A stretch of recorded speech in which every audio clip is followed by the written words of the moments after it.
It is to the point in the summer season where the garden is bountiful, and we are obviously so thankful for that.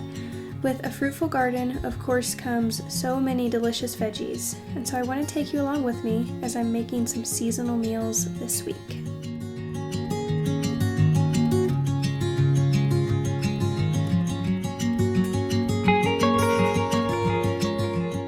The first seasonal meal that I made this week was a twist on a zucchini-based lasagna. Now, if you've been following along here for a while, you know that we are definitely not necessarily low carb. We love our sourdough bread, and that's not really why I made this meal. It was more so because I had a ton of zucchini in the garden that I needed to find something to do with. So this ended up definitely like a low carb pasta meal. So if you're into that, this is perfect for you. But even if you're not, it's still delicious, and it's a great way to use up your zucchini. So I used 2 zucchini, and I used a vegetable peeler to peel them really thin, and then I roasted about half a head of garlic actually in the oven at 400 degrees, sprinkled it with a little salt and pepper and olive oil, and just roasted that until the cloves were soft. And then I wanted to have like a meaty marinara sauce to top this dish, so I just pulled out some of my spaghetti sauce and meatballs from the freezer and just mashed those meatballs up into that sauce to make more of a meat sauce. And then I'm preparing my cheese filling for these zucchini rolls, which is half cream cheese and half ricotta cheese. And then I'm going to add in a blend of fresh herbs from the herb garden. Basil, oregano, and parsley is what I decided to use, but you can really use whatever seasonings you like. And then I added in a little salt and pepper and those roasted cloves of garlic once they were soft. I stirred all of that together, and the cheese filling was finished after that. And so what I'm going to do to make this dish is just take about a tablespoon of that cheese filling and add it to the end of one of those strips of zucchini and roll them up into the cutest little zucchini rolls and just place them in my cast iron skillet. I'm going to drizzle the skillet with a little olive oil first just so that nothing sticks. And then I'm going to top it with that marinara sauce, that meaty marinara sauce that I made from that sauce and meatballs that I had in the freezer. And then I'm going to top it with some slices of provolone cheese and bake this in the oven. This was actually really easy because I had that meat sauce already in the freezer, but it doesn't have to be a homemade meat sauce even. If you have a marinara or a meat sauce that you love from the store, you can top it with that, or if you happen to have pasta sauce that doesn't have meatballs in the freezer, you can totally top it with that as well. Really just whatever makes this a quick and easy meal and something that your family will love is what you should go with here. And I do have the full written instructions for this on the blog, so I'll be sure to link that below in case you want to check that out. Alright, so I am just topping this with the cheese, and I'm going to get this in that 400-degree oven and just bake it until everything is really nice and golden and until the zucchinis are softened, and this is going to be finished for the night.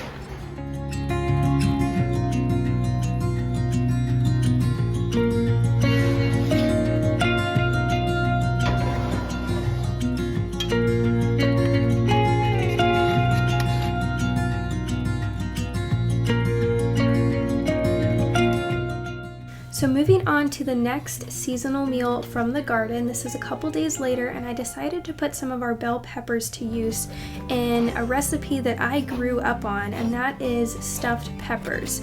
This is so delicious. I remember having these on like a holiday or a Sunday dinner, so this was a little fancy for a weeknight dinner for us, but I decided to go for it. I started by cutting the tops off of my peppers and setting those aside, and then just discarding all of the flesh and seeds that are inside of those peppers. And then I browned up my ground beef with the tops of the peppers that I diced really small, as well as half of an onion that I diced really small. I browned that all in the skillet with about a tablespoon of butter and let that all cook through. And I actually didn't get this filmed, but before I started any of that process, I went ahead and boiled 1 cup of rice. So I boiled that in 2 cups of water with a little bit of salt, and that was just sitting there on the back of the stove ready to go. So I'm just still browning up that meat with peppers and onions and adding in some seasonings. I did onion powder, garlic powder, red pepper flakes, and salt and pepper. Pretty simple on the seasonings, but it really doesn't take much for this to just be really, really delicious.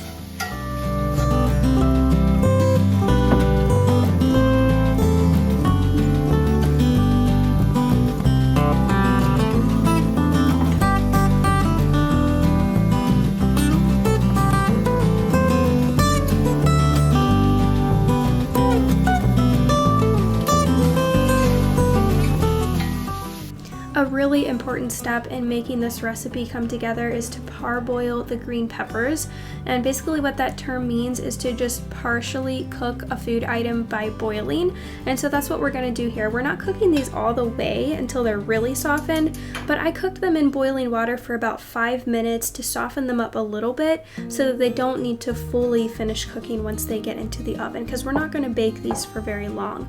So I boiled those for about 5 minutes and set those aside in my baking dish, and here I'm just going to go ahead and combine that beef, onion, and pepper mixture with that 1 cup of rice that I said that I boiled earlier, and then I'm going to add in 2 cups of diced tomatoes, and then we're going to stir all of that together and fill those bell peppers up to the brim with this mixture.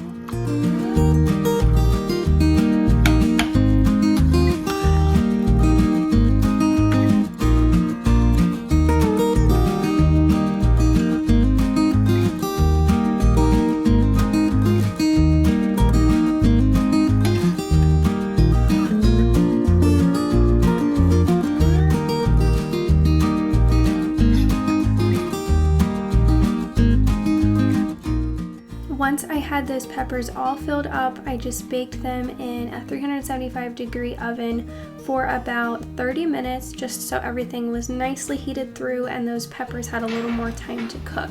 Now I will go ahead and say that beef and rice mixture actually made enough for 4 peppers, but I just did 2 on this particular evening just for Brad and I. And if you end up and make too much filling like I did, that's totally okay. You can actually freeze that filling and you have it ready to go for another stuffed pepper meal without actually having to do all of the work. So that's a great freezer meal to keep in mind. And once again, the full written recipe for the stuffed peppers is on the blog if you want to check that out.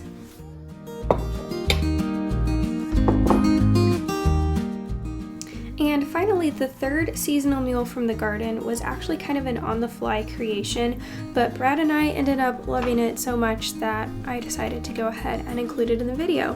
It's basically a veggie linguini stir-fry kind of dish, and so I just used a bunch of veggies from the garden, some more of those green peppers and banana peppers, some cherry tomatoes, some onions, some squash, some zucchini, and I sauteed all of that in a skillet with a little bit of butter and olive oil.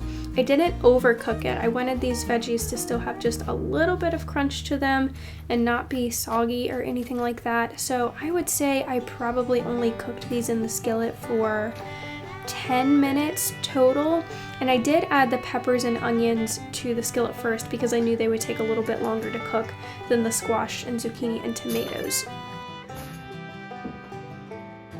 While I was sauteing those veggies, I was also getting some pasta cooking on another burner. I just added some water and a little bit of olive oil to a big stock pot, and then a little later on I boiled my noodles. I actually just had spaghetti noodles on hand, so that's what I used. I know for a true linguini dish it would be a linguini noodle, which is a little thicker than the spaghetti noodle, but that's what I had on hand, and so I decided to just go ahead and go for it. And here I'm just adding in my cherry tomatoes after I get them washed, and then I'm going to be adding in the zucchini and squash to that veggie medley here in a little bit, getting that all sauteed until it has a little bit of crunch but is nicely cooked through, and then I'm going to show you how we're going to complete this dish and bring it all together.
And now I'm just seasoning this veggie medley with a little bit of salt and pepper and garlic powder and red pepper flakes.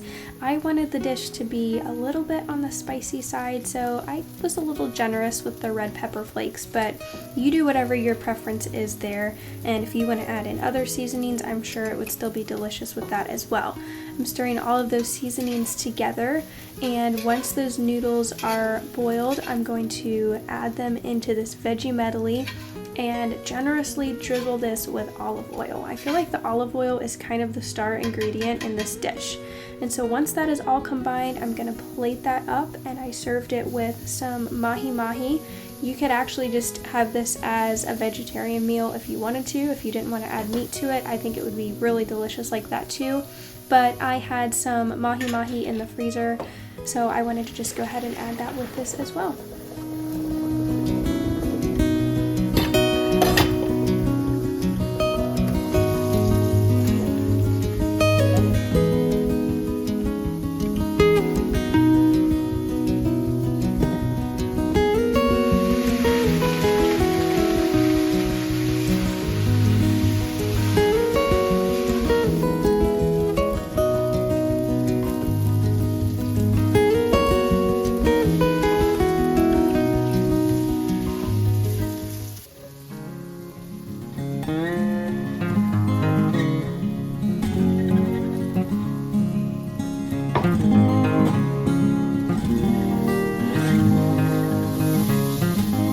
Thank you all so much for stopping by our homestead again this week. If you are new here and if you enjoyed this video, we would appreciate it if you would subscribe so that you can journey with us toward our wholesome, self-sufficient, handcrafted life.